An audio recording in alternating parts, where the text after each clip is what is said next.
নায়িকা অঞ্জনা রহমানের পৃথিবী ছেড়ে চলে যাওয়ার পেছনে কি ছিল বড় কোনো ষড়যন্ত্র? সন্দেহর আঙুল কি উঠছে তার নিজের ছেলের দিকে? গতকাল পৃথিবীর মায়া ত্যাগ করে আমাদের সবাইকে ছেড়ে চলে যান এক সময়ের জনপ্রিয় অভিনেত্রী অঞ্জনা রহমান। বাট তার চলে যাওয়ার পর এখন একের পর এক শকিং ইনফরমেশন আসছে সবার সামনে।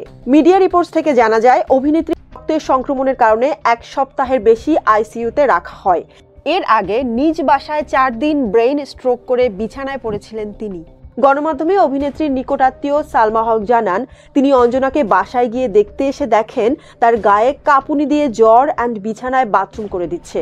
ডাক্তারের পরামর্শে তাকে হাসপাতালে ভর্তির কথা জানালে সেই বিষয়টি শুরুতে আমলে নেয়নি তার পালিত সন্তান নিশাত মনি। নিশাত মনি জানায় তার মায়ের আগেও এমন হয়েছিল, সো বাসায় ওষুধ খেলে ঠিক হয়ে যাবে। বাট এর মাঝে তার সহকর্মীরা খোঁজ খবর নিতে চাইলে তার ছেলে জানায় তার মা ভালো আছে। কিন্তু 4 দিন অভিনেত্রীকে ঠিক একই অবস্থায় বিছানায় পায় সালমা হক। ঔষধ খাওয়ার পরেও কোনো উন্নতি না হওয়ায় অঞ্জনার গৃহকর্মী তখন সালমাকে জানায় হয়তো তার ডেঙ্গু অ্যান্ড স্ট্রোক হয়েছে। যদিও সালমা হক জানায় মনি ছোট মানুষ, তাই হয়তো বুঝতে পারেনি। কিন্তু এরপর আরেকটা ইন্টারভিউতে সালমা জানান, অভিনেত্রী যখন আইসিইউতে ছিল তখন তিনি কেঁদে কেঁদে সেই নারীকে বলে তাকে পরিকল্পিতভাবে ষড়যন্ত্র করে সরিয়ে ফেলার চেষ্টা করা হচ্ছে। যদিও জানা যায়নি কে বা কারা এই ষড়যন্ত্র করছে, তবে আরটিভিতে একটি প্রতিবেদনে বলা হয়, শেষ গোসল করানোর সময় তার শরীরে অস্বাভাবিক কিছু দাগ লক্ষ্য করা যায়।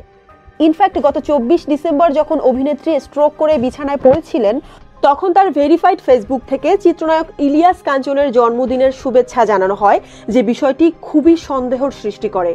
এছাড়া গতকাল অভিনেত্রী মুক্তি এবং নায়িকা পলি একটা ইন্টারভিউতে জানান, অঞ্জনার পালিত ছেলে মনিকে যখন প্রশ্ন করা হয় মুমূর্ষু অবস্থাতেও কেন অঞ্জনাকে হাসপাতালে না নিয়ে উল্টো তাকে সুস্থ দাবি করা হলো, এই প্রশ্নের উত্তরে মনি তাদেরকে বলেছিল তার মা নিজে থেকেই কাউকে জানাতে নিষেধ করেছিল, যে বিষয়টি একেবারেই অস্বাভাবিক অ্যান্ড শিল্পীরা এই বিষয়ে আইনি ব্যবস্থাও নিতে চাচ্ছে।